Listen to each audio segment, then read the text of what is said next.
Hello, and welcome back to my video series on the Argentinian Army from 1864 to 1884.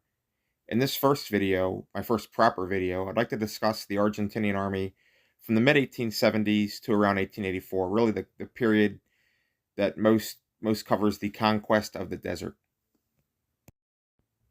I'd first like to cover the infantry, and the uniforms of the Argentinian Army at this time were very French inspired and very similar to what you'd see the French wear during the Crimean War. And the infantry was no exception. You have these plates from the Perrys that cover the War of the Triple Alliance and discuss uniforms there, and that's one of the guides I'm using to cover the infantry later. Unfortunately, specific information for the 1870s, 1880s just isn't widely available, at least not in English as far as I can tell. And so I'm using these Perry uniform guides for part of it and what I found in the Museo de Armas as the other part, and trying to find something from there. First up, we have these line drawings from Armies of the 19th Century, the Americas, the Paraguayan War, by Terry D. Hooker. With figure 167, we see a French, very chasseur-style uniform. And this figure represents the line infantry in a dark blue tunic with green piping, cuffs, and a collar, with yellow chevrons, red trousers, and green piping on the trousers. Studying available kepis, I believe the kepi would have been red, with either a green or blue band and green or blue piping respectively. Moving over to figure 168, we see a first sergeant of the line infantry represented, and this figure represents a soldier in the tropical uniform or the summer uniform, which would have been white, off-white, or oatmeal colored, sometimes even described as being gray. This uniform would have had green stripes on the trousers and a green collar. The kepi would have been red with a blue band and blue piping. The 3rd Infantry Battalion was described on New Year's Day of 1867 as wearing similar uniform to this, dust-colored, with red collars and stripes on the trousers, with a red band on their kepi. I don't know if facing colors remain the same into the 1890s, but it is possible. We can see a representation here of a soldier of the 2nd Line Regiment in the 1890s, and it's a similarly dust-colored uniform with red collars and cuffs. It's hard to make out exactly the piping on the kepi, but it is dust-colored. Next up is figure 169. This represents a soldier in the campaign uniform. He is wearing a dark blue coat, red trousers, his collar, pointed cuffs, and epaulets are red.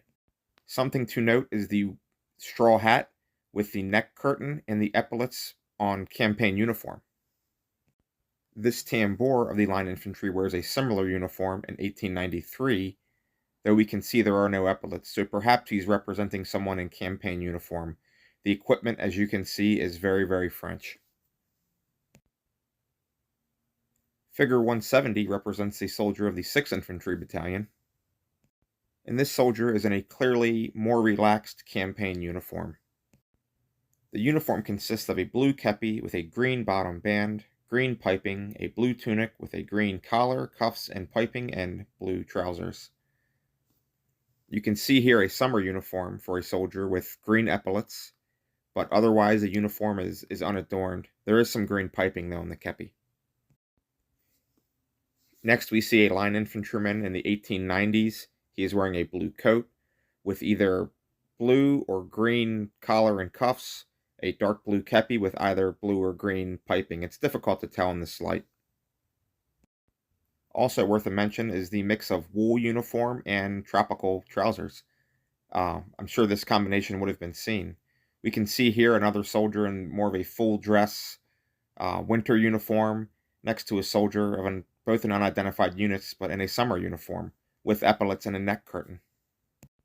These additional infantry figures are just representatives of soldiers from units during the Paraguayan War, the War of the Triple Alliance. While this is not exactly the same as the Conquest of the Desert, I do believe that the uniforms would not have changed that much, though I'm not sure about facing colors. I don't have any source from both wars that mentions the same facing colors for any single unit, and so that is a bit of a problem. Here's a sketch that represents an infantryman from the Paraguayan War in the tropical uniform with green facings, and you do see mentions of green piping on the cuffs and a point. The weapons in use during the Paraguayan War were really a hodgepodge, from old Spanish flintlocks to U.S. Model 1816 muskets, 1842 muskets, 1841 rifles and 54 caliber, 1855, 1861, and 1863 Springfield rifle muskets, British rifle muskets, Enfield 1853 rifle, two-band Enfield rifles, you know, pattern 1842 percussion smoothbore muskets, Soul rifle muskets, French 1842 rifles and smoothbores, and really a mix of other things, Sharps breech-loading rifles. Other more modern breech-loaders like Tabatiers, Berdan 1 rifles, Snyder Enfields, which would be purchased both during the War of the Triple Alliance and another batch of around 10,000 purchased in 1880. But the primary rifle, more modern rifle used during the Conquest of the Desert would have been the Remington Rolling Block, both 1871 and the later 1889 versions, both rifles for the infantry, carbines for the cavalry. I'm not sure what the sappers and engineers would have used. I'd imagine probably rifles for the sappers. Now, having said all this, where does this leave us to represented troops, or how can we best represent them?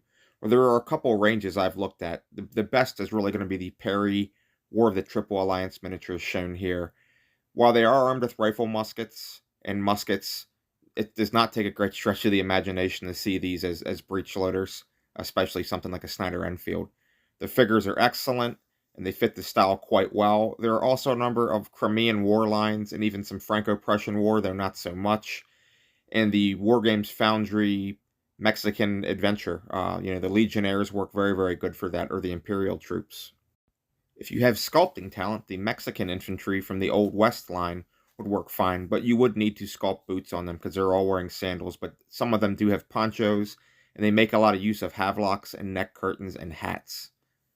The officers, pretty much any French officers, these are Mexican officers from Wargames Foundry, but the French officers would work just fine, as well as the Perrys.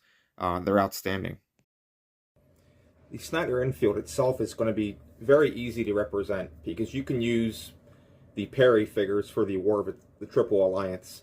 Now, they are armed with muskets or rifle muskets, but something like a Snyder Enfield was derived from a rifle musket. Their first ones, the first and second models, I believe, were all actually conversions. There was only the third model that were new made. And so the only real difference is going to be this breech mechanism. It's called the shoe. I wouldn't bother even modeling it. I would just use the figures as is. But if you wanted to be more accurate and model a Snyder Enfield, it's not really much. You'd have to just model this shoe, which, the further out you step, it's not really noticeable, and you don't got to put a lot of detail in it to make it look right. Up next is the cavalry. Now, I have much less information on the cavalry, really only the uniforms of 2 battalions, of which these pictures I have do not represent those, and these pictures represent cavalry during the Conquest of the Desert, and so I might go on that more. And you can see there's a very undressed state of the cavalry. Having said that, I will discuss the information I have on the cavalry of the Paraguayan War.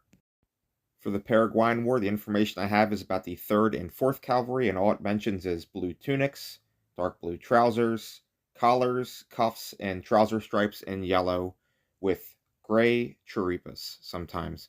And with these cavalry, you do see them represented as wearing chiripas, bombachas, ponchos sometimes, hats, a very, very much a gaucho look, which makes sense because they were operating the same place those guys were. The Perry guides are also worth consulting, and I feel like just what I can see, they do kind of retain the same very French but also Argentine look. The cavalry arms is where it starts to become kind of interesting and fun. You have an interesting mix of lances, sabers, along with American Civil War era carbines like the Smith carbine, the Sharps, and the Spencer, alongside newer rolling blocks. The revolvers would include a number of pinfire revolvers, as well as Colt 1860s and Star revolvers, possibly Remingtons. I'm not sure if the Merrill or Linder carbines were still in use by the time of the Conquest of the Desert, but who knows. For cavalry, you can always just go with the Perrys. They make excellent cavalry, though I would dress them up a bit. I would probably think it'd be good to acquire some sculpting skills so you can add ponchos and bombachas and even some caps to some of these men to kind of give them that campaign look that you would see out there on the frontier. But overall, the Perrys make great figures.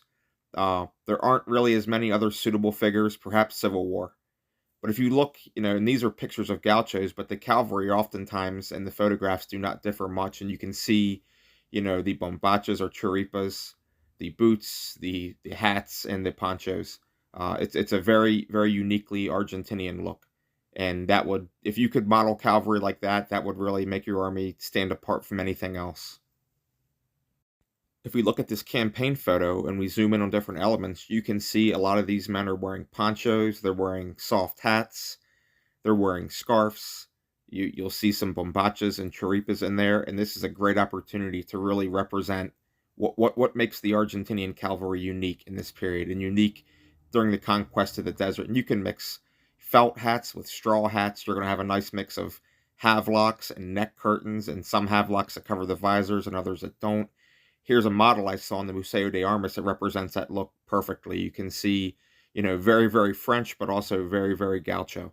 And so it's really an excellent look. Now, with regard to sappers and artillery, there's not really a lot to go on. The uniforms were basically the same style as the infantry, but they would have been in dark blue with dark blue kepis with red bands, red piping on the kepis, as well as red piping on the uniforms, red chevrons, and red stripes on the trousers. You can see some cavalry here in their tropical uniforms or their summer uniforms, which would probably be a dust color like khaki, or perhaps an oatmeal color or a light gray. And the caps were the full color caps. The guns themselves are where the fun starts. During the conquest of the desert, they had a lot of guns in use still, from old Spanish bronze smoothbores to guns from the Francevalier system, which had been acquired, I believe, in the 1850s.